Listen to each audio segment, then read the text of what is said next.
چلیے اب دیر نہ کرتے ہوئے ہم صدر شعبہ اردو یونیورسٹی ڈاکٹر امتیاز صاحب سے گزارش کرتے ہیں کہ وہ کتاب کی رسم رونمائی انجام دیں۔ عبداللہ بھائی آپ بھی آ جائیں۔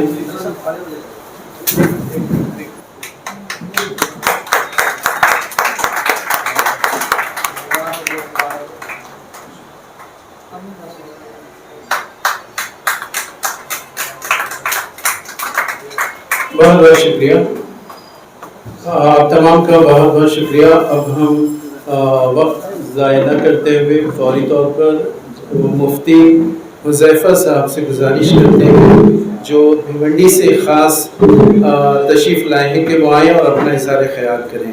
مفتی حذیفہ صاحب۔ السلام علیکم ورحمۃ اللہ وبرکاتہ۔ جناب صدر، معزز حاضرین،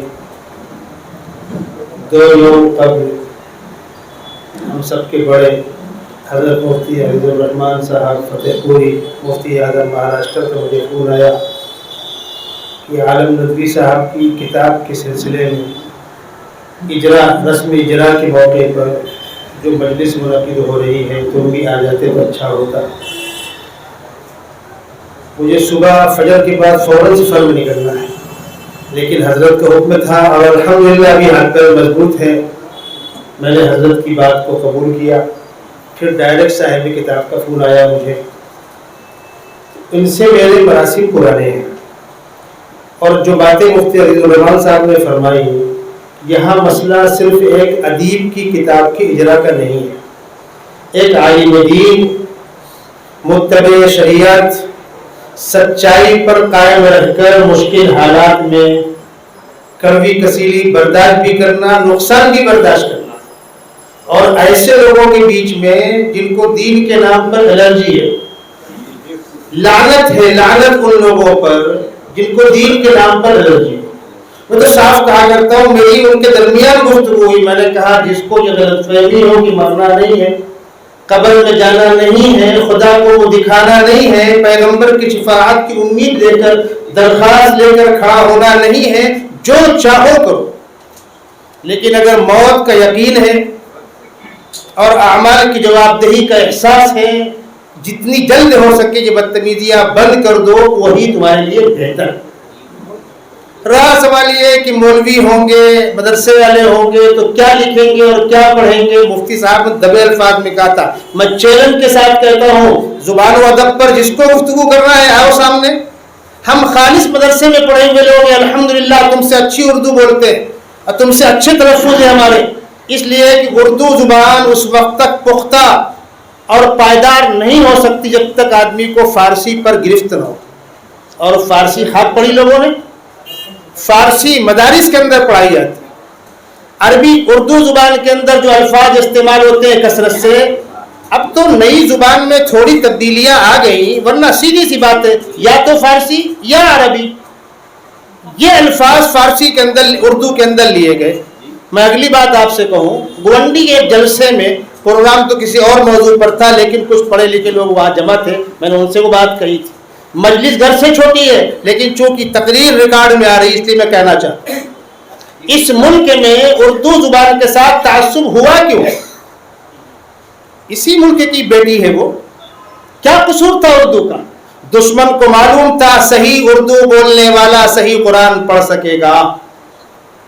ہمارا سارا ذخیرہ جو مغلیہ دور حکومت میں فارسی میں تھا وہ اردو کے اندر منتقل کر دیا گیا، اور اردو ہماری دوسری مذہبی بڑی زبان بن گئی، اور اردو کے اندر اس کی گنجائش ہے کہ عربی کے الفاظ کا تلفظ درست ہو سکے۔ اردو کو الگ کر دیجیے آپ، آئیے ہندی میں، مراٹھی میں، سنسکرت میں، کنڑ میں، بنگالی میں، کسی بھی زبان میں وہ حروف ہی نہیں ہے، ان میں وہ صلاحیت ہی نہیں ہے۔ مطلب اور وضاحت کر دیتا ہوں میں، عربی زبان انتہائی حساس زبان ہے، اس میں جیم، زال، زے، زواد، زو اتنے حروف ہیں، اور ہر لفظ کی تبدیلی کے معنی بدل جائیں گے۔ جیم سے آپ کہیں جلہ تو عظمت کے معنی ہوں گے، زال سے آپ کہیں ذلہ ذلت کے معنی ہوں گے، زے سے کہیں ذلہ لفظش کے معنی میں ہوں گے، زواد سے کہیے ذلہ گمراہی کے معنی میں ہوں گے، زو سے کہیے ذلہ فایا سگل ہونے کے معنی میں۔ آئے زبان کریں مقابلہ۔ اور اصولی بات یاد رکھیے گا، ہم مسلمان ہیں، ہم کو نماز کے اندر قرآن پڑھنا ہے، پورا قرآن خوش قسمت بچے حفظ کرتے ہوں گے، لیکن ہر مسلمان کے لیے قرآن کا اتنا حصہ جس سے وہ نماز میں پڑھ سکے اس کا صحیح پڑھنا ضروری ہے، ورنہ پڑھی ہوئی نماز نہیں ہوگی۔ اور عربی زبان اتنی حساس زبان ہے کہ سا اور سین کا فرق نہ انگلش کر سکتی ہے، نہ ہندی کر سکتی ہے، نہ مراٹھی کر سکتی ہے، کوئی زبان نہیں کر سکتی۔ سا اور سین کا فرق، کاف اور قاف کا فرق، سین سے کہیے سمر تو کانٹے کے معنی میں ہوگا، سا سے کہیے سمر تو پھل کے معنی میں ہوگا، چھوٹا کاف جس کو آپ کہتے ہیں، جس کو ہم کاف کہتے ہیں، کاف سے کہیے قلب تو کتے کے معنی میں ہوگا، اور قاف سے کہیے قلب دل کے معنی میں ہوگا۔ اتنی حساس زبان، جس زبان میں قرآن، جس کے بغیر آپ کی نماز درست نہیں، نماز کے بغیر ایمان نہیں بچے گا۔ الصلاۃ عماد الدین فمن اقامها فقد اقام الدین، نماز دین کا بنیادی ستون ہے، اور نماز کے اندر قرات ریڑھ کی ہڈی ہے، ریڑھ کی ہڈی ہے، اور قرات کا درست ہونا ہر مسلمان کی ضروری ہے، مرد و عورت کے لیے، اتنی مقدار جس سے اس کی نماز درست ہو سکے۔ دشمن کو یہ بات اچھی طرح معلوم تھی۔ افسوس صد افسوس، جو اردو کے نام کی روٹی کھا رہے ہیں، مذہب سے وہی بیزار ہیں۔ ہم مدارس والے سب سے اچھی اردو مدرسوں کے اندر لکھی پڑھی اور بولی جاتی ہے، ہم نے اس کے نام پہ روٹی کبھی نہیں کھائی، الحمدللہ۔ ہم ان اساتذہ کے شاگرد ہیں جن کو حکومتوں نے تنخواہوں کی لالچ دی، جنہوں کا ہمارے پاس سوکھی روٹی کافی ہے، ہم کو کوئی ضرورت نہیں ہے۔ کیا دارالعلوم دیوبند کو پیشکش نہیں ہوئی؟ ندوے کو پیشکش نہیں ہوئی؟ مظاہر کو پیشکش نہیں ہوئی سرکار کی طرف سے؟ ہم فن برداشت کریں گے؟ جواب دیا گیا نہیں۔ جس طرح سادگی کے ساتھ چل رہے ہیں چلنے دیجئے۔ قالین نہیں ہے، چٹائی ہے، اے سی نہیں ہے، پنکھا ہے، مرگن نہیں ہے، سوکی ہے، لیکن غیرت برقرار رہے۔ اے طائر لاہوتی، اس رزق سے موت اچھی جس رزق سے آتی ہو پرواز میں کوتاہی۔ ایک عالم دین نے اس موضوع پر قلم اٹھایا، جیسا مفتی عزیز الرحمان صاحب نے فرمایا۔ میں نے بھی کتاب پڑھی، عالم صاحب سے میرے قدیمی رشتے۔ بمبئی میں ایک ٹی وی چینل چالو ہوا تھا، کتاب ٹی وی چینل، اس میں آپ بھی آتے تھے، میں بھی آتا تھا، ٹھیک ہے، مصارف ہوتے ہیں، چلا نہیں۔ دیگر موقعوں پر مجلسوں پر ساتھ میں اٹھنا بیٹھنا، میں عرصے دراز سے قدرداں ہوں۔ ان کی دینی جو پہچان ہے، دینی مزاج ہے، اور الحمدللہ انتہائی پختہ زبان ہے، یہ اشٹی زبان نہیں ہے۔ جیسا مفتی عبدالرحمٰن نے فرمایا، بعضی تعبیرات تو ایسی ہیں کہ وہ اہل علم کے لیے سمجھنے میں وقت لگے گا۔ آپ نے جس انداز سے شخصیات پر قلم اٹھایا، اور بتلا دوں میں آپ کو، اس پر تو بہت لوگ بولیں گے، ابھی جو بات میں کر رہا تھا وہ میرا حق تھا، میں نے کہی اپنی بات، اور پھر کہوں گا ان لوگوں سے، میرا پیغام وہاں تک جائے گا کہ علماء سے بیزاری بند کرو، دین سے بیزاری بند کرو۔ خداوند قدوس ارشاد فرماتے ہیں، من عادى لي وليا فقد آذنته بالحرب، میرے چاہنے والوں سے دشمنی رکھنے والوں، میرے خلاف اعلان جنگ کے تیار ہو جاؤ۔ سیدھی بات ہے، اہل علم یہی دین کے امین ہیں، یہی تو پیغمبر علیہ السلام کی وراثت کے وارث ہیں، امت کو دین انہی سے ملے گا۔ اگر اس طبقے کا کوئی فرد اردو زبان کے اندر عبور رکھتا ہے، وہ شبلی ہو، حالی ہو، ابوالکلام آزاد ہو، سر سید ہو، محمد حسین آزاد ہو، جتنی نذیر احمد ہو، وغیرہ وغیرہ، کس کا نام لوں میں؟ جیسے مفتی صاحب نے کہا تھا، سارے بابائے اردو علماء ہی تو ہیں، کس کی روٹی کھا رہے ہو؟ ایک مجلس کے اندر ایک صاحب صدارت فرما رہے تھے، بھیونڈی کا واقعہ ہے، یہ بات میں نے کہہ دی۔ آپ حضرات تو ماشاءاللہ کھلے ذہن کے لوگ ہیں، وہ برداشت نہیں کر سکے۔ میں نے کہا بابائے اردو سب کے سب علماء ہیں، اور اس ملک کی جنگ آزادی علماء نے لڑی ہے، جیل علماء نے کاٹے ہیں، پھانسی کے پھندے مسکرا کر چومے گئے ہیں۔ کیا انگریز نے ان کو لالچ نہیں دی تھی؟ کیا مولانا ابوالکلام آزاد کو انگریز نے لالچ نہیں دی تھی؟ کیا حضرت شیخ الہند کو لالچ نہیں دی تھی؟ صاف جواب تھا۔ مولانا آزاد کسی تحریر پر کسی صاحب نے ان کو ایوارڈ دینا چاہا، فرمایا قلم کی قیمت لگانا چاہتے ہو، چلو قلم کی قیمت لگانا چاہتے ہو، چلو یہاں سے۔ کتنے واقعات آپ کو سنا۔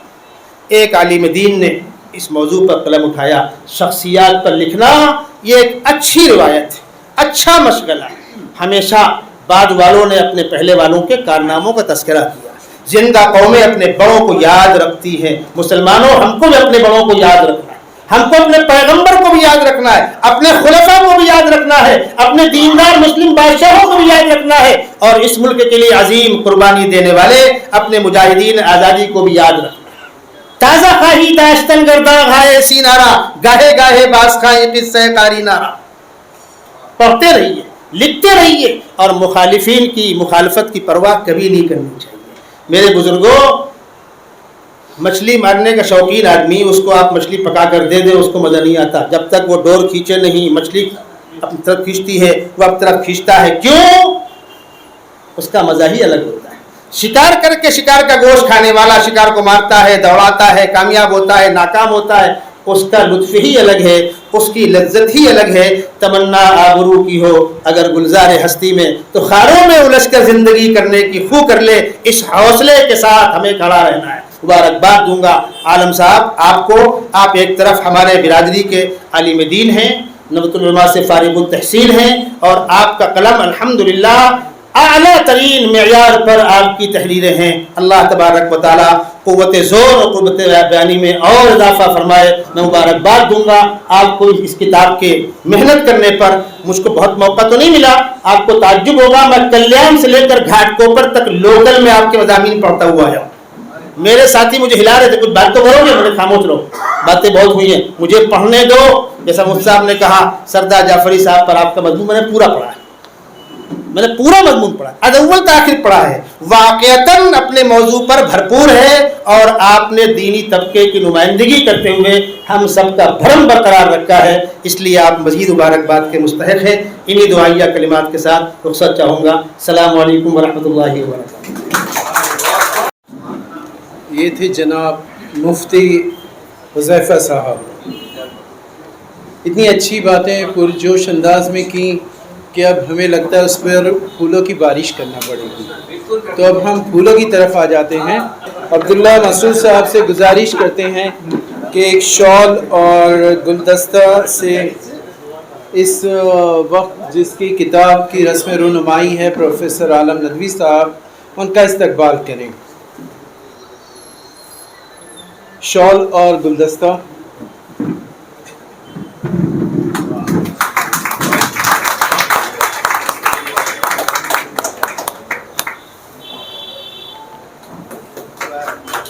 اس کے ساتھ ہی مومنٹو بھی ہے, اعزازیہ, وہ بھی پیش کریں. ہاں ایک بار پھر زحمت دیجیے.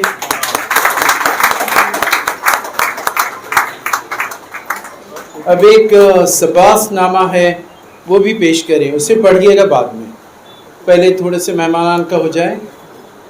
یہ ساری محنت جو ہے ادارہ ادب اسلامی کے ممبئی کے ناظم جناب شیخ عبداللہ مسرور کی ہے.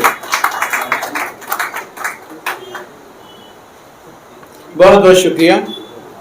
چلیے کوئی بات نہیں. عبداللہ مسرور صاحب سے گزارش کرتے ہیں کہ اس نشست کے صدر جناب سلمان غازی صاحب کی خدمت میں شال اور گلدستہ پیش کریں.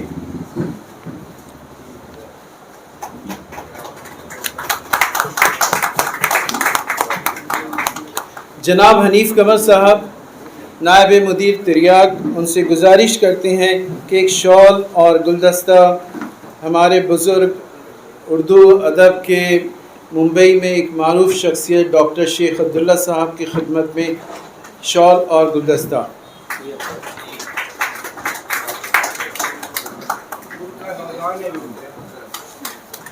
ہاں تو ہم نے وہی کہا, آپ نے کچھ اور سنا, آپ نے کچھ اور سنا ہے. ہم پروفیسر عالم ندوی صاحب کے فرزند حذیفہ صاحب سے گزارش کرتے ہیں آپ تشریف لائیں اور ایک شال اور گلدستہ ڈاکٹر سلیم خان صاحب کی خدمت میں پیش کریں. یہ پروفیسر عالم ندوی صاحب کے فرزند ہیں اور سب سے بڑا کام یہی کرتے ہیں, مطلب کتابوں کو لوگوں تک پہنچانا.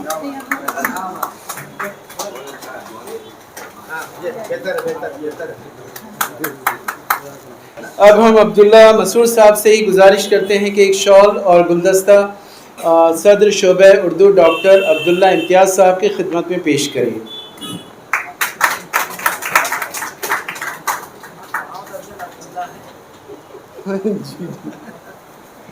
اور ہمارے مہمان خصوصی جو اکثر پروگرامز میں وہ خاموشی سے آتے ہیں اور پیچھے بیٹھ جاتے ہیں، انہیں جب آگے کیا جاتا ہے پھر وہ پیچھے چلے جاتے ہیں اور پھر نظریں انہیں ڈھونڈتی ہیں، فاروق سید صاحب.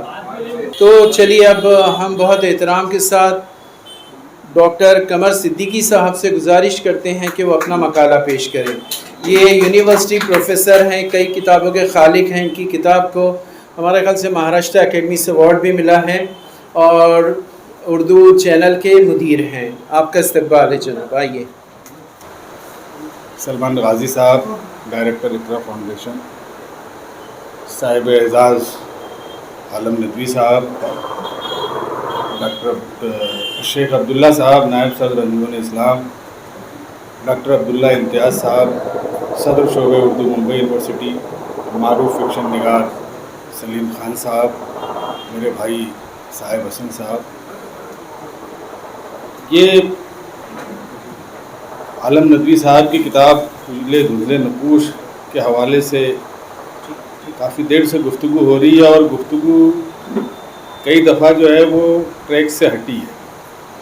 اس میں دو ایک باتیں مجھے عرض کرنی ہے، پھر اس کے بعد کتاب کے حوالے سے بات ہوگی. ایک تو یہ کہ ہندوستان جو ہے وہ کثیر اللسان ملک ہے اور اس ملک کی جو رنگا رنگی ہے اس کی کلچرل ڈائیورسٹی میں، اس کی جو تہذیبی تکثیریت ہے، اسی میں اس ملک کا حسن ہے اصل. تو ہم کو ساری زبانوں کا احترام کرنا چاہیے اور ساری زبانوں کو پورے رسپیکٹ کے ساتھ جو ہے، ہم چاہیں جس مجمع میں بھی ہوں، جہاں پہ بھی ہوں، جتنے بھی جذباتی انداز میں بیان کر رہے ہوں، ہم کو اپنی ساری زبانوں کا ادب و احترام کرنا چاہیے. ہر زبان کی اپنی خصوصیات ہوتی ہیں، ہر زبان کی اپنی محدودیت بھی ہوتی ہے، حدبندیاں بھی ہوتی ہیں. ہر زبان، ہر اپنے بولنے والا جو ہے ہر زبان کا، وہ اس سے محبت کرتا ہے. ایک چیز. دوسری چیز، مفتی صاحب تو ظاہر ہے کہ ہم تو ہاتھ جوڑ کے ان کے سامنے کھڑے رہتے ہیں، انہی سے سیکھا ہے. تو ایک بات صنف نعت کے حوالے سے کہی اور اس میں کچھ ہماری برادری کے لوگ بھی شامل ہو گئے، مجھے بولنا پڑ رہا ہے. دیکھیے، جو اصناف ہوتی ہیں تو حصہ نظم میں ساری اصناف آ گئی. اب اس کو ایک الگ سے جب شناخت کی جاتی ہے، انڈیویجول اس کو آئیڈینٹیفائی کیا جاتا ہے، تو وہ اپنی حیت یعنی فارم کے ساتھ آئیڈینٹیفائی ہوتی ہے. جیسے قصیدے کا اپنا فارم ہے، مرثیے کا اپنا فارم ہے، رباعی کا اپنا فارم ہے، غزل کا اپنا فارم ہے. اسی طرح سے اور دوسری اصناف. نعت کے پاس فارم نہیں ہے، اس کے پاس صرف عقیدہ ہے، حیت ہے. اس کے بعد عقیدہ ہے، اس کے پاس فارم نہیں ہو، کس فارم میں کہی جائے گی. غزل ہے، غزل کا مطلع ہوتا ہے، غزل کا مقطع ہوتا ہے، اس کا ہر شعر علیحدہ علیحدہ معنی دیتا ہے. ہاں، لیکن نعت میں اور بھی بہت ساری چیزیں ہوتی ہیں، تو اس کا فارم ڈیسائیڈ نہیں ہے. تو نعت جو ہے ایسا نہیں ہے، نعت کو بھرپور رسپیکٹ کیا جاتا ہے، ایسا کچھ نہیں ہے. یہ مغالطے کی بات ہے سر. دو رسالے بڑے نکل رہے ہیں، ایک پاکستان سے اور ایک ہندوستان سے، جو صرف نعت سے منسوب ہے. تو نعت کو ادب میں باقاعدہ مقام ملا ہوا ہے، اس میں ایسی کوئی غلط فہمی کی بات نہیں ہے. میں دیکھ رہا ہوں کہ جتنے مجموعے چھپ رہے ہیں یہاں، کم سے کم اگر 100 مجموعے اٹھائیں تو اس میں 95 مجموعے ایسے ملیں گے جس میں نعت شامل ہوتی ہے. تو یہ صنف جو ہے اس کو باقاعدہ اردو میں ریکگنائز کیا گیا. ہاں، وہ ایسا پورا مجموعہ ہے اس روایات اسلام کے حوالے سے. تو بہرحال یہ کوئی ایسی بات نہیں تھی، کیونکہ کچھ میرے ذہن میں جو آیا ٹوٹے پھوٹے سر. ہم لوگ تو ظاہر ہے کہ آپ کے سامنے پچھلے مکتبی ہے، تو جو بات میرے ذہن میں آئی وہ میں نے عرض کی. اب بات ہے، دیکھیے، یہ جو خاکہ نگاری ہے یہ بڑی مشکل چیز ہے. خاکہ نگاری مشکل ان معنوں میں یہ ہے کہ آپ جیسے یہ کہتے ہیں کہ اسکیچ ہے اور ایک شخصیت کو آپ نے پیش کر دیا. یہ صرف ایک شخصیت کو پیش کرنے کا معاملہ نہیں ہوتا ہے، یہ پورے ایک عہد کو پیش کرنے کا معاملہ ہوتا ہے. اس اجلے دھندلے نقوش میں پچھلے 25 30 40 سال کا بمبئی موجود ہے، بمبئی کی پوری ادبی فضا موجود ہے. یہ بہت مشکل کام ہوتا ہے کہ آپ کسی عہد کا ڈاکومنٹیشن کر دیں، اور یہ مشکل بھی ہے اور بہت ضروری بھی ہے. لوگ چلے جاتے ہیں، یادیں رہ جاتی ہیں، یادیں بھی دھیرے دھیرے مدھم پڑنے لگتی ہیں، حافظہ کمزور ہو جاتا ہے اور سب کچھ ختم ہو جاتا ہے۔ ایسی تحریریں حافظے کو ایک طرح سے ریوائیول کرتی ہیں، اس کی بازیافت کرتی ہیں۔ تو یہ ایک مشکل صنف ہے، اور اسی لیے آپ دیکھیے کہ اگر غزل کے 100 مجموعے آتے ہیں تو خاکوں کا شاید ایک مجموعہ آ جائے۔ تو اس صنف سے پنجہ لڑانا تو یہ ہے کہ یہ شیر دل آدمی کا کام ہے، اور ہمارے عالم ندوی سر ظاہر ہے کہ اس مشکل مرحلے سے گزرے، کامیاب گزرے اور بہت اچھے خاکے لکھے۔ اس میں جو زندگی ہے اس کا کچھ حصہ ہم لوگوں نے بھی مشاہدہ کیا ہے اس کا، اور کچھ کا یہ رہا کہ ہاں ایسی زندگی تھی، ایسی ادبی فضا تھی بمبئی کی، ایسے لوگ تھے، ایسی مجلسیں ہوتی تھیں۔ تو گویا ایک یادوں کا جو ہے وہ ایک کارواں ہے اس کتاب میں۔ بات اس میں جو ہے وہ محاوروں کی ہے، کہاوتوں کی ہے، ضرب الامثال کی ہے، روزمرہ کی ہے، شکیل بھائی نے کہا جیسا کہ۔ تو اس میں دیکھیے یہ کہ ایسی چیزوں کو آن ریکارڈ لے آئے ہیں یہ کہ آپ لغت میں دیکھ لیں یا کہیں دیکھیں، یہ چیزیں بھلا دی گئی تھی، یہ چیزیں ادب میں اس کا استعمال نہیں ہو رہا تھا۔ یہ خزانہ جو تھا جس کو ہم بھول گئے تھے کہ یہ بھی ہماری کوئی چیز ہے، تو اس میں کہاوتوں کو، محاوروں کو، روزمرہ کو اس طرح سے سمویا ہے۔ البتہ اس میں کہنے کی بات یہ ہے کہ ہم لوگ بچپن میں پڑھتے تھے جب ریسیپی وغیرہ کا، پکوانوں کا جب آتا ہے ذکر، تو یہ کہ نمک حسب ذائقہ، تو اس میں ذرا سا حسب ذائقہ کا خیال رکھنا چاہیے ہم کو کہ چیزیں ذرا سا بیلنس رہیں اور مسالہ جات جو ہیں وہ زیادہ نہ ہو جائیں تاکہ ذائقے پہ اثر نہ ہو۔ اس میں دو ایک باتیں سر ایسا ہے کہ جس سے مجھے ایسا لگتا ہے کہ خاکہ نگاری میں جو سب سے مشکل مرحلہ ہوتا ہے وہ واقعات کے انتخاب کا ہوتا ہے، کہ آپ کس واقعے کو منتخب کریں جو پورے اس شخصیت کو بھی ایکسپلور کرے، اس زمانے کو ایکسپلور کرے اور بہت ساری چیزوں کو لوگوں کو پیش کرے، ایک ایسا واقعہ ہو۔ اس میں ایک دو واقعات ایسے ہیں جس سے ذرا سا خاص جعفری صاحب کے جو خاکہ ہے سر، اس میں ایک تو جو شوقی صاحب کے ساتھ تھا وہ ہدیہ تہنیت والا، ظاہر ہے کہ ہوا ہوگا، لیکن اس میں متن اپنے داخلی شواہد بھی رکھتا ہے۔ تو اس میں جیسے جعفری صاحب نے ان سے کہا کہ شوقی صاحب سے کہ آپ یہ تحریر پڑھ دیجئے، تو اس سے یہ بات ثابت ہوتی ہے کہ جعفری صاحب علیل ہے نا، طبیعت خراب ہے۔ زوئے صاحب تو بستر مرگ پہ، تو انہیں کے لیے تو جلسہ ہو رہا ہے۔ جعفری صاحب نے کہا شوقی صاحب سے کہ آپ یہ ہماری تحریر پڑھ دیجئے، تو اس کا مطلب یہ ہے کہ جعفری صاحب علیل ہے یا مطلب فٹ نہیں ہے۔ تو ہم کو اس سے اس طرح سے حسن ظن رکھنا چاہیے کہ ایک بوڑھا آدمی جو علیل بھی ہے اس سے اس طرح کا سعو ہو سکتا ہے، اور اس کو اس طرح سے واقع خاکے میں اس طرح کے واقعات شامل نہ کیے۔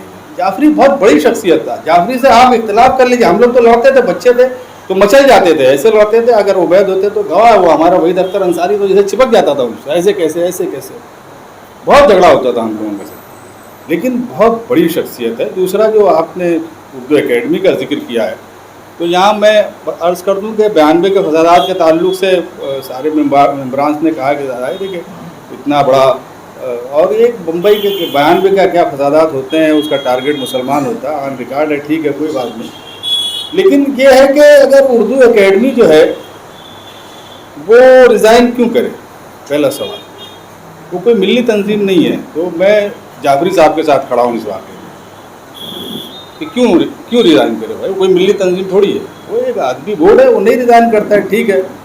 دوسری بات جو اس میں سر محاورہ آپ نے استعمال کیا ہے کہ کیا ہے، وہ بڑا خوبصورت محاورہ ہے، گارڈ میں زر ہے تو نر ہے، نہیں تو خر ہے۔ یہ ہمارے فاروق سید صاحب بیٹھے ہیں، اردو اکیڈمی سے یہ منسلک رہے، میں تو نہیں رہا ہوں، میں جانتا بھی نہیں کیا ہے، یہ کہ کچھ کبھی مل جاتا ہے، سب کو ملتا ہے ممبئی. آپ تو منسلک رہے ہیں سر، اس میں کہاں سے زر کا معاملہ آ جاتا ہے؟ اکیڈمی میں آپ اگر چیئرمین ہیں، ممبر سیکریٹری ہیں، کچھ بھی ہیں، اس میں کچھ ایسا ملتا ولتا نہیں ہے. وہ صرف جو ہے اگر سیدھا سادہ آدمی ہے تو اس کا جاتا ہی ہے. تو یہ چونکہ جعفری جو ہے وہ ایک احساس شخصیت تھے، بڑی شخصیت تھے. ان سے ہمارے مذہبی اختلافات ہو سکتے ہیں، ان کی رائے ہم سے مختلف ہو سکتی ہے، ہماری رائے ان سے مختلف ہو سکتی ہے. دنیا میں اس طرح کے معاملات ہوتے رہتے ہیں. ہم سے ہمارے جو ہے خیالات لوگوں سے نہیں ملتے ہیں. دنیا میں لوگوں نے بہت ساری ایجادات کی ہیں جس کو ہم لوگ پہلی سنگل لائن میں جو ہے اس کو اپنا دشمن تصور کرتے ہیں. جو بڑی ایجادات انہی لوگوں کی ہوئی ہیں، ہم لوگ مستفید ہوتے ہیں اس سے.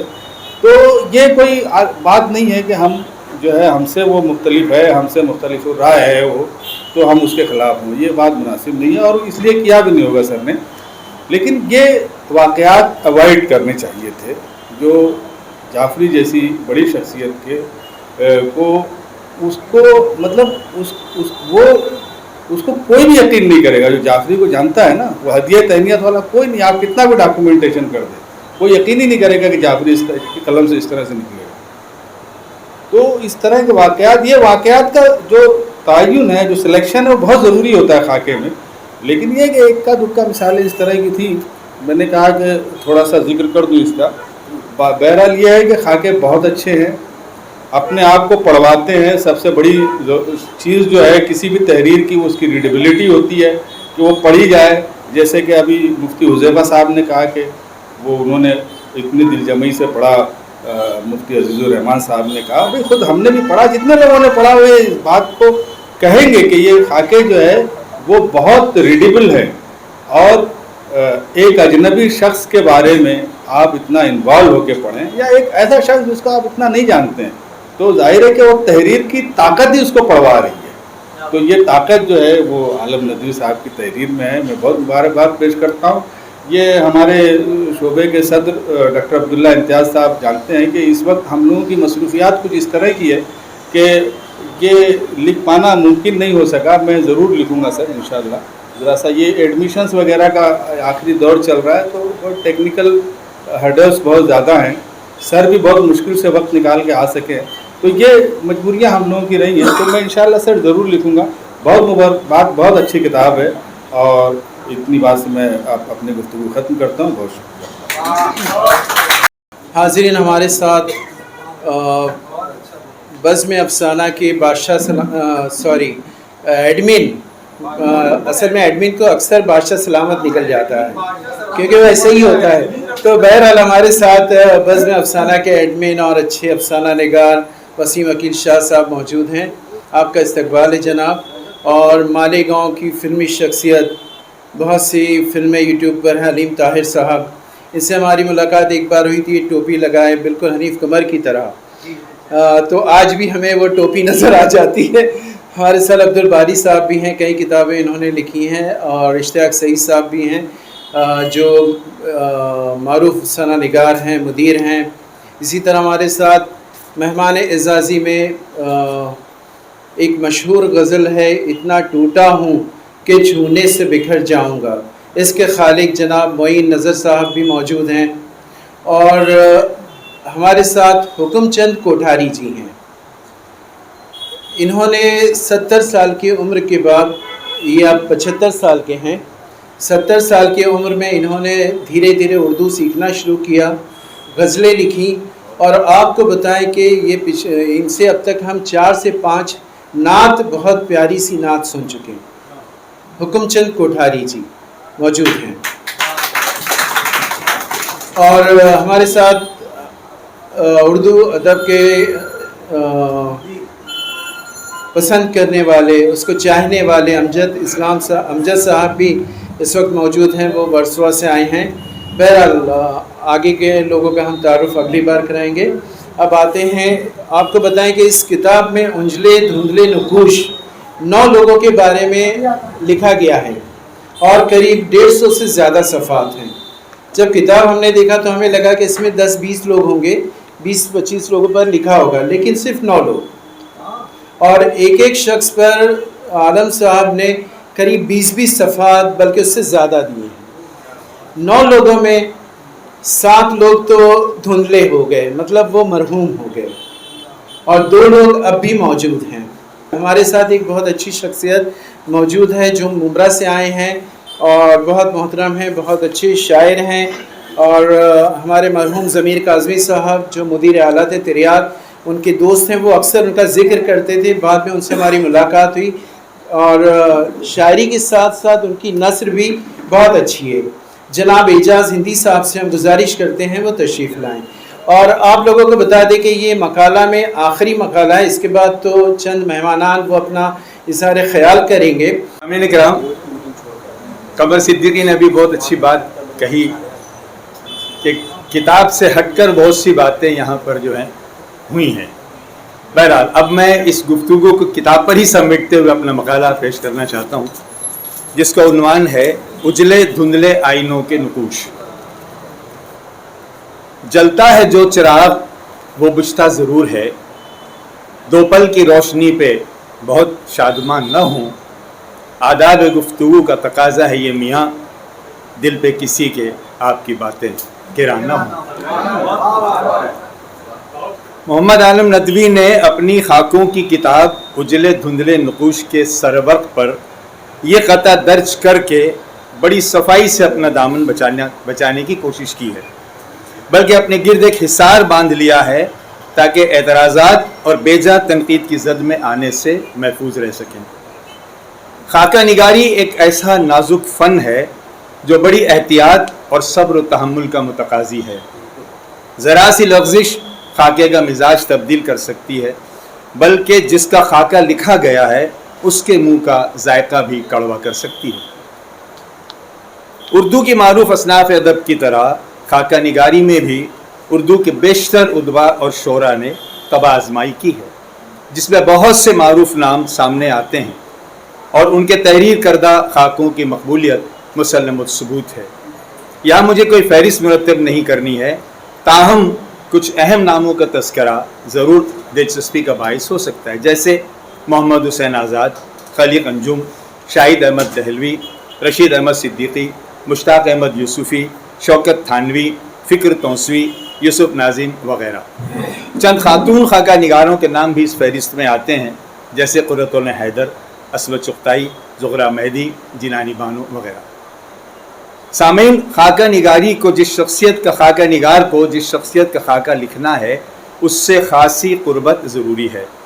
اس کے شب و روز کا احوال، اس کی صورت شکل کا جائزہ، علمی صلاحیت، ادبی معیار، حلیہ نگاری، کردار نگاری اور ایسی کئی چھوٹی موٹی باتوں کو معرض تحریر میں لانے سے قبل اپنی ثوابدید کی سان پر رکھ کر اچھی طرح آزما لینا چاہیے. ہر کس و ناقص کو خاکے کے فریم میں مصور نہیں کیا جا سکتا. محمد عالم ندوی نہ صرف ایک مسرت عالم ہیں، بلکہ ان کی تعلیمی لیاقت میں کئی ایک ڈگریوں کی شمولیت، مہاراشٹرا کالج بمبئی میں ان کی طویل لیکچرشپ، ان کی مختلف مطبوعات اور شاعرانہ صلاحیتیں ان کی شخصیت کی نمائندگی کرتی ہیں. ان کے نورانی چہرے پر سجی داڑھی، سر پر لمبی دیوار کی ٹوپی، تن پر بہترین شیروانی ان کی دیدازیب شخصیت کو مزید پرکشش بناتی ہے. شکریہ. بہرحال میں کہاں تھا؟ جی، ان کے نورانی چہرے پر سجی داڑھی، سر پر لمبی دیوار کی ٹوپی، تن پر بہترین شیروانی ان کی دیدازیب شخصیت کو مزید پرکشش بناتی ہیں. ناک کے قریب بڑا سا مسا نظر بد سے محفوظ رکھنے کا کام دیتا ہے. اس طرح انہوں نے عالم اور عالم کے درمیان حائل زیر و زبر کے فرق کو عبور کر لیا ہے. عالم صاحب سے میری بہت زیادہ ملاقاتیں نہیں ہیں. اکثر و بیشتر ممبئی یونیورسٹی کے نشستوں میں یا دیگر پروگراموں میں ان سے شرف نیاز حاصل رہا ہے. وہ ایک سنجیدہ، ملنسار اور خوش مزاج شخصیت کے مالک ہیں. کمگو ہیں، لیکن جب بولتے ہیں تو نپے تل انداز میں بولتے ہیں. چہرے پر مسکراہٹ کھیلتی ہے. بڑھ کر ملاقات کرنے کے عادی ہیں اور اپنی خوش مزاجی کا اثر چھوڑ جاتے ہیں. انہوں نے خاکہ نگاری کے فن کی ابتدا